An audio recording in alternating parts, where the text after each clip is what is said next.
الحمد لله وكفى وسلام على عباده الذين اصطفى. أما بعد، فأعوذ بالله من الشيطان الرجيم. بسم الله الرحمن الرحيم. وأنذر عشيرتك الأقربين واخفض جناحك لمن اتبعك من المؤمنين. صدق الله العظيم. اللهم صل على سيدنا محمد وعلى آل سيدنا محمد وصل على المؤمنين والمؤمنات والمسلمين والمسلمات.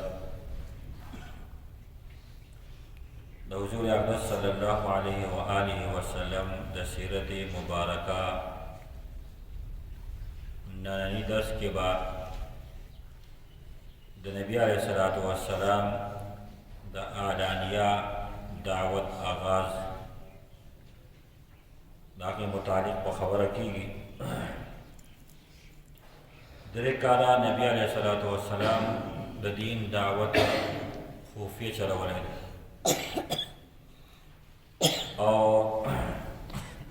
په دې دریو کالو کې د صحابه کرامو یو مضبوط جماعت هغه تیار شو او نبی علیه الصلاة والسلام په دعوت سره ورو خلق هغه اسلام ته داخلېدل او د حضرت ارقم رضی الله تعالی عنه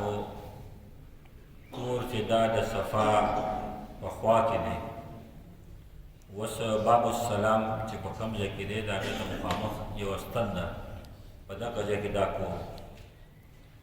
نبی علیه الصلاة والسلام او صحابه کرام په دغه ځای یو ځای کېدل، ناسته به یې کوله او صحابو ته به نبی علیه الصلاة والسلام د دین تعلیم د وحی د تعلیماتو تشریف فرمایل. بیا سوره شعراء نازل شو، په هغې کې الله تبارک وتعالی نبی علیه الصلاة والسلام ته حکم وکړو وانذر عشیرتک الاقربین، خپل نږدې رشتهداران هغه ویروه، واخفض جناحک لمن اتبعک من المؤمنین، او مؤمنانو کې کم خلک چې مؤمنان دي او ستا تابعداري کوي د هغو سره نرم خوی چلوه. او بیا فاصدع بما تؤمر واعرض عن المشرکین، صفا اعلان وشو، بس څه حکم کی بس حقه کوه او د مشرکانو د هیڅ پروا مه ساته. سوره شعراء اصل کې د دې بنیادي او مرکزي خیال چې دا همدغه خبره ده د دین اسلام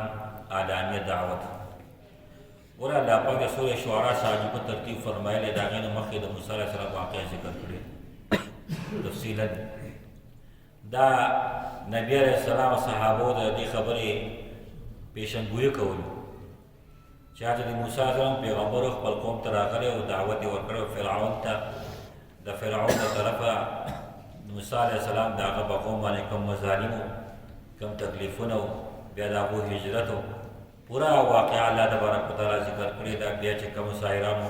مقابله، بیا په هغه باندې ساحرانو ایمان، د هغو سزا پوره تفصیل الله پاک ذکر کړی دی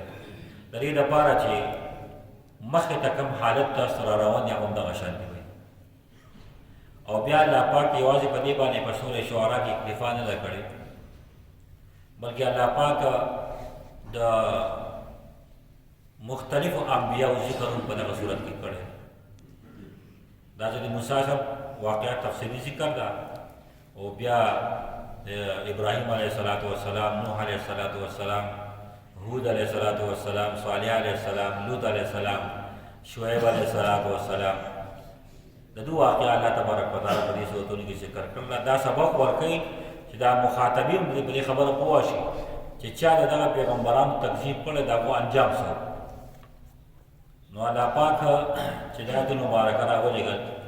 نبی علیه الصلاة والسلام پوره په جذبې سره او پوره په ولولې سره د دین دعوت او د اسلام دعوت او د هغې تبلیغ ښه په اهتمام سره شروع کړو.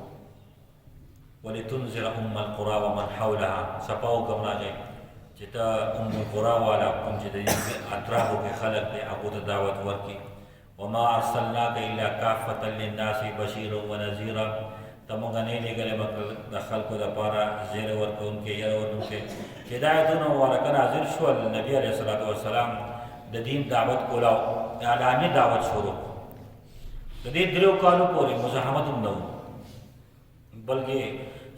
سرسري پته قریشو ته هم وه او د مکې عربو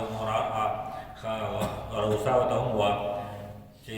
دی د پیغمبر دعوه کوي، بلکې کله کله به هغو تذکره هم کوله. مجلس کې به ناست وو،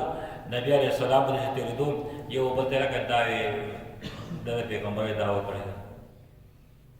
نو داسې چا به نوټس نه اخیست. بیا نبي علیه السلام په یو ښایسته ترتیب سره دعوت شروع او 3 طبقو ته نبي علیه السلام په دغه ابتدا کې دعوت ورکړی. اول یې خپل خاندان له دعوت ورکړی، بیا یې پوره قریشو له دعوت ورکړی، بیا عام عربو له دعوت ورکړی. او دا اعلانیه دعوت د نبي علیه السلام د هجرت پورې 10 کاله دا چلېدلی او دا د مکې مکرمې د نبي علیه السلام لپاره او د صحابه کرامو لپاره د امتحان دور او په دې دور کې نبي علیه السلام باندې صحابانو باندې کوم تکالیف راغلي دي، نو صحابه کرامو ته د دومره مقام چې حاصل دی، دونه امتحاناتو نه تېر شوي دي ورته حاصل شوی دی. ځکه امتحان د ترقۍ لپاره یو ماشوم د یو کلاس نه بل کلاس ته ځي، امتحان به ورکوي، امتحان کې پاس دی ورته ترقي کوي، هسې خو نه به کېږي، امتحان به کېږي. دغه شان انسان دی، د باندې به الله پاک امتحانات راولي، ترقي به یې کېږي. نبي علیه السلام دغه 3 طبقو ته دعوت شروع کړو. اول یې خپل خاندان راوړ، سوق اللیل په محله کې د ابوطالب کور. نبي علیه السلام حضرت علي رضی الله تعالی عنه فرمایل زموږ د خاندان دا خلک راغونډ کړه.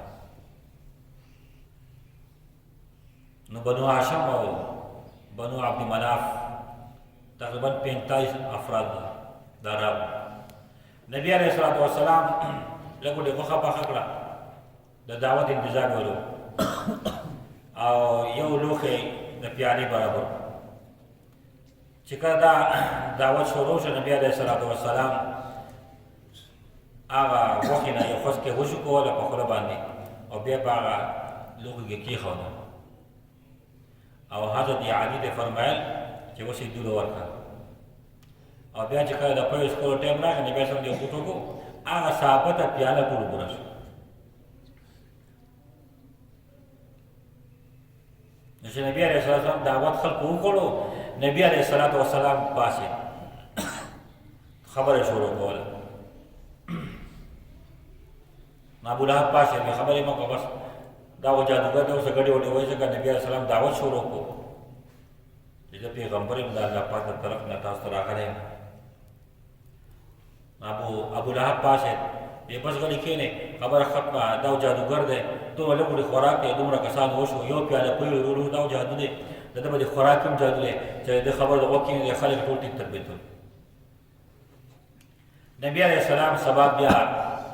دغه خپل خاندان نه بیا دعوت بیا د دعوت نه پس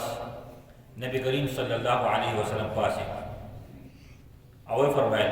ان الحمد لله احمده واستعینه اما بعد ان الرائد لا يكذب اهله والله لو كذبت الناس جميعا ما كذبتكم. د قافلې مشر چې مخکې چې کوم روان دي، نو هغه خپل قافلې ته دروغ نه وایي او زما د الله په ذات باندې قسم وي، که ما ټولو خلکو ته دروغ ووایم خو تاسو به دروغ نه یم. ولو غررت الناس جميعا ما غررتكم، او که زه ټولو خلکو به دوکه ورکړم خو تاسو به دوکه نشم درکوم. والله الذي لا اله الا هو، الله پاک واحد لا شریک.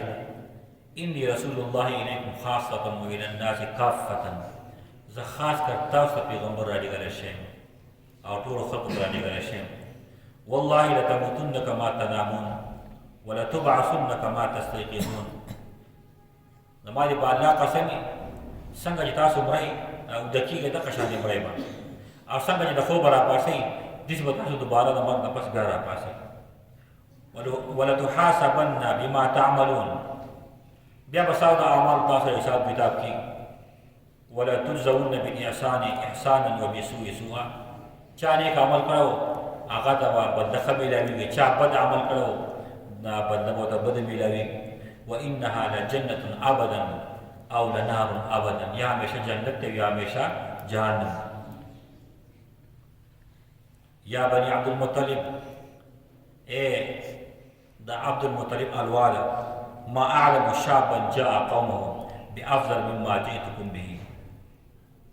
ما ته څوک نه معلوم چې هغه خپل خاندان ته زما د دعوت نه بهترین دعوت راوړي. انی جئتکم بامر الدنیا والآخرة، ما ته داسې خبر راوړې ده چې د دنیا او د آخرت د دواړو باندې فایده. بیا حضرت علی رضی الله تعالی عنہ پاسېدو، 13 کاله عمر وي، ما خو د ده ملګرتیا کړې ده او زه خو د ده خبره منم او تاسو څه وایئ. خلک غلی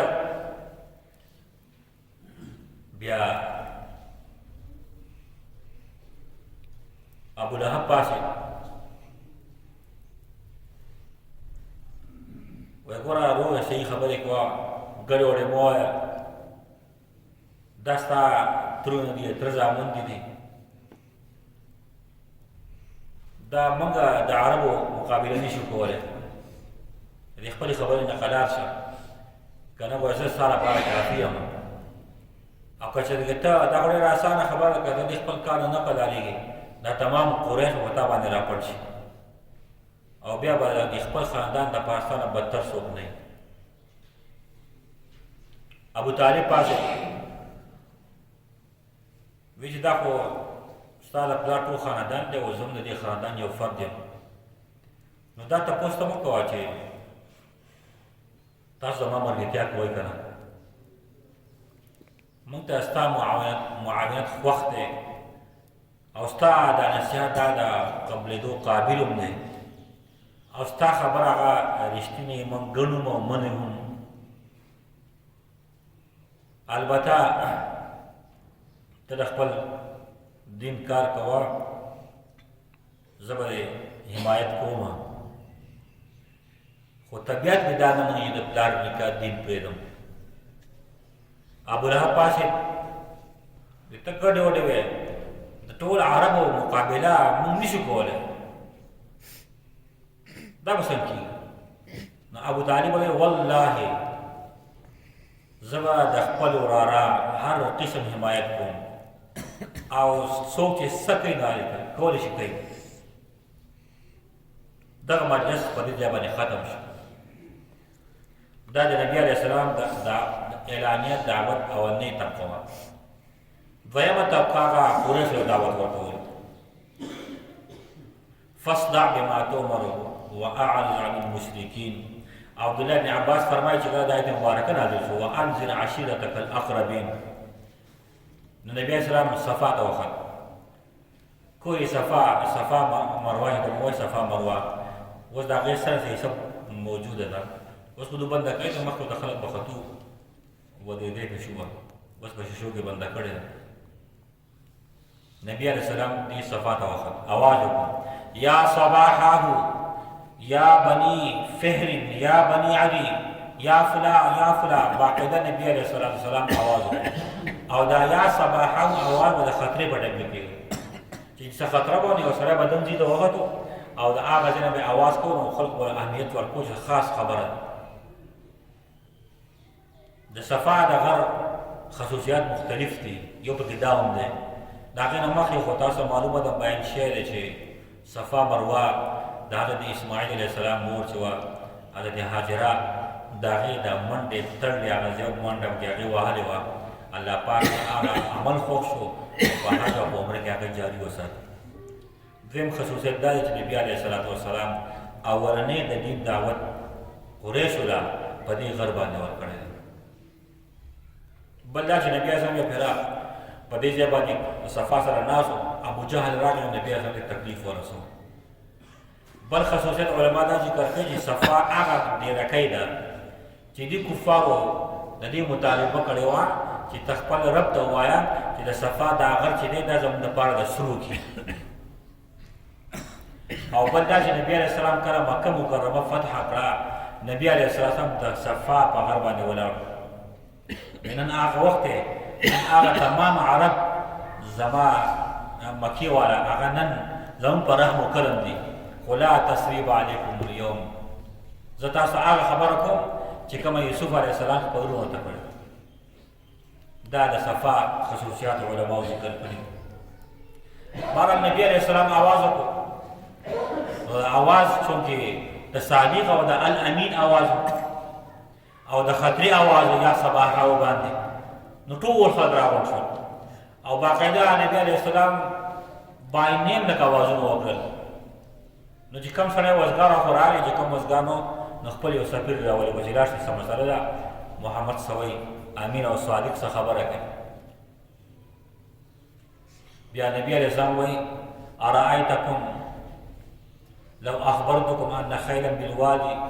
تريد ان تغیر علیکم اکنتم مصدقیه که زه تاسو ته وایم شاته به د غره شاته څه اسونه واده را روان دي او لښکر را روان دی په تاسو باندې حمله کوي نو آیا تاسو به زما دې خبرې تصدیق کوئ نو خلکو بچا به یو اواز باندې وي چې دومره وخت تا موږ په تا کې دروغ نه دي کړي ته صادق او امین یې موږ ستا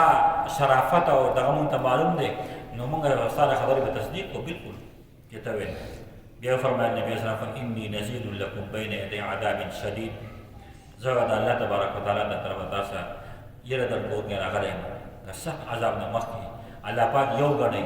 د الله پاک د هغه بچه بندګي مه کوئ دا تاسو چې کوم کار شروع کړی دی دا د ابراهیم علیه السلام د دین نه تاسو مخ اړوئ یو طرف ته خلکو کتل چې صادق او امین مخامخ ولاړ دی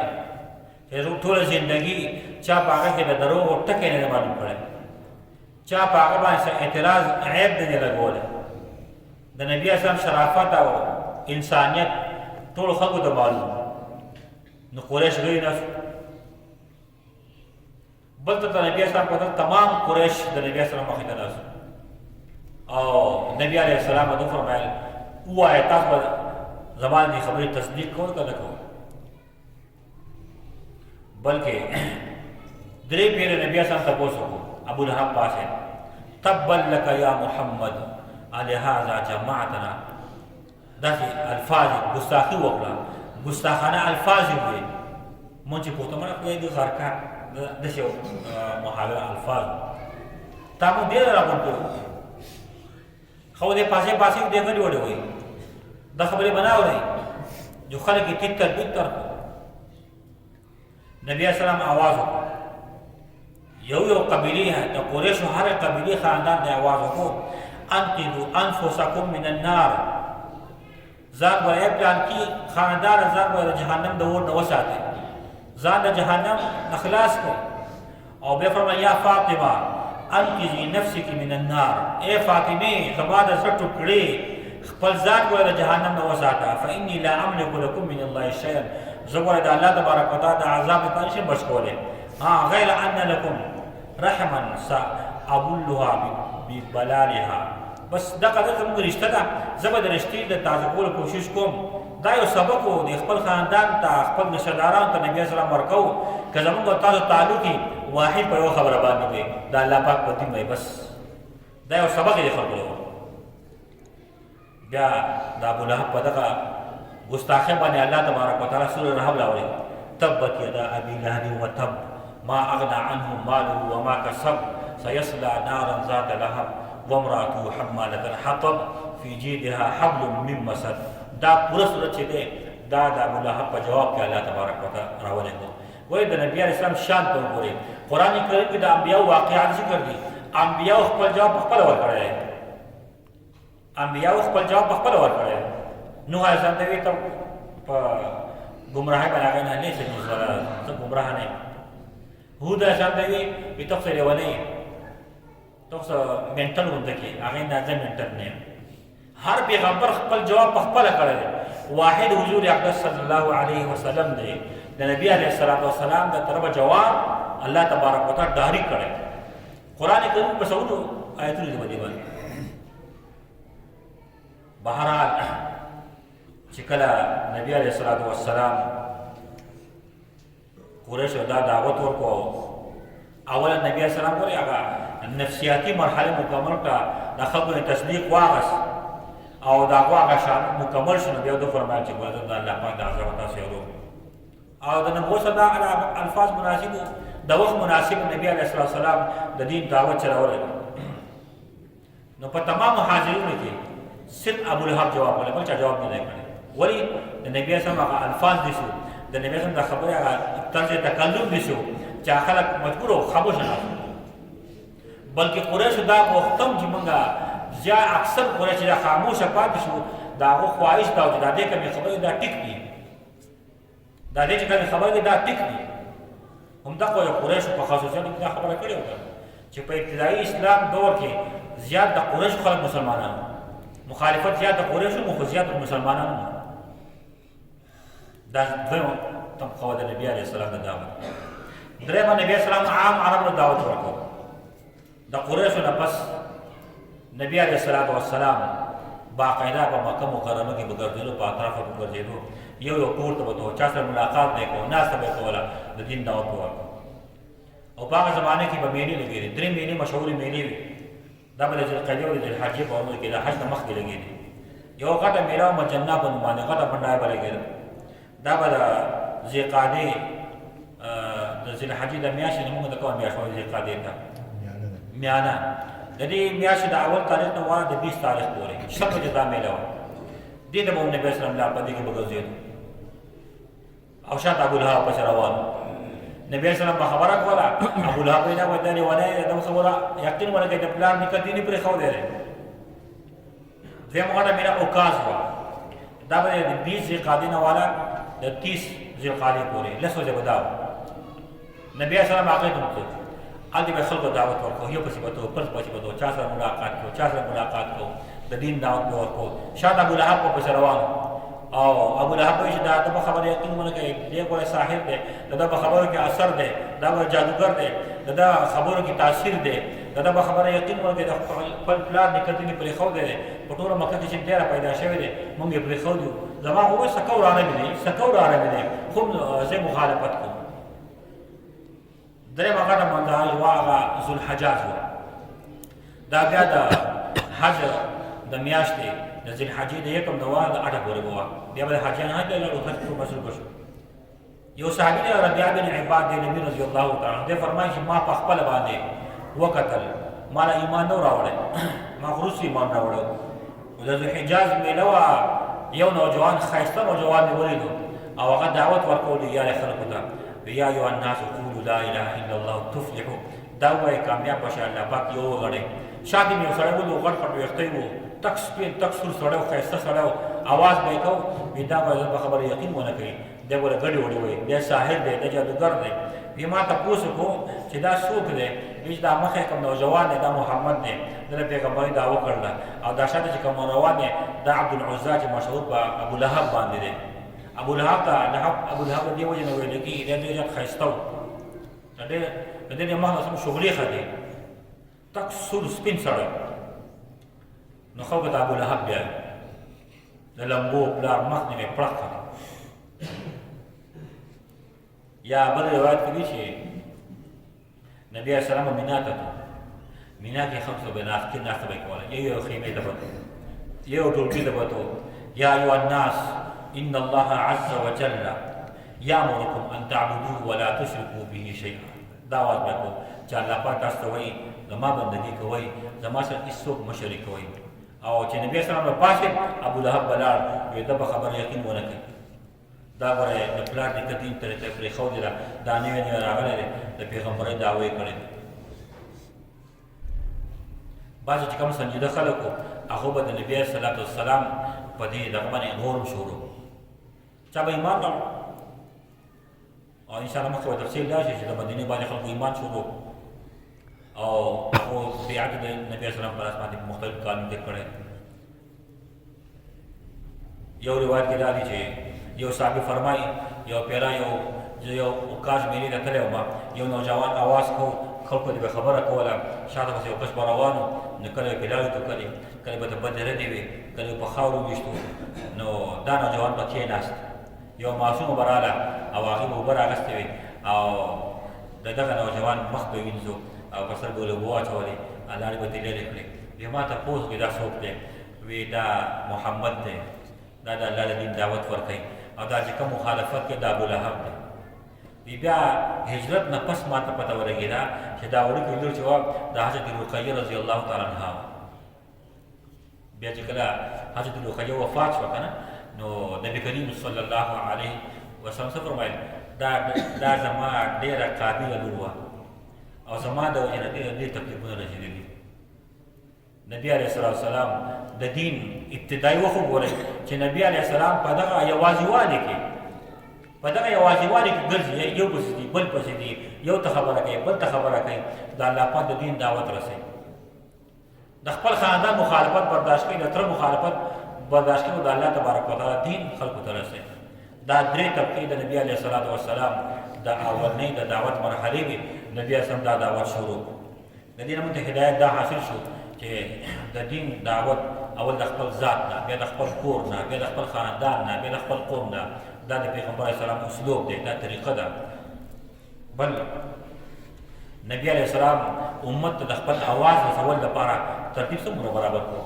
ذرایع ابلاغ برابر نه کړل د صفا غر ته وختو خلکو ته اواز وکړو خلک ځان ته متوجه کړو یا صباحا وباندې موږ ته دا سبق دی د دین د دعوت لپاره به لار استعمالوي خپل اواز به خلکو ته رسوي د هغې لپاره به هر طریقه استعمال الله پاک دې د محبوب محمد مصطفی صلی الله علیه وسلم طرز زندګي زموږ نصیب کړي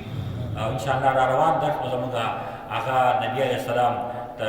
د قریشو د طرف نه د کفارو د طرف نه څومره مزاحمت شروع شو او د نبي علیه السلام او صحابه کرامو امتحاني دور شروع شو انشاءالله العزیز که زندگی و را روان دست به رقیب داری خبر خوب آخر دعوانا الحمدلله رب العالمين اللهم صل على سيدنا محمد وعلى آل سيدنا محمد وصل على المؤمنين والمؤمنات والمسلمين والمسلمات ربنا تقبل منا إنك أنت السميع العليم وتب علينا إنك أنت التواب الرحيم وصلى الله تعالى على خير خلقه محمد وآله وصحبه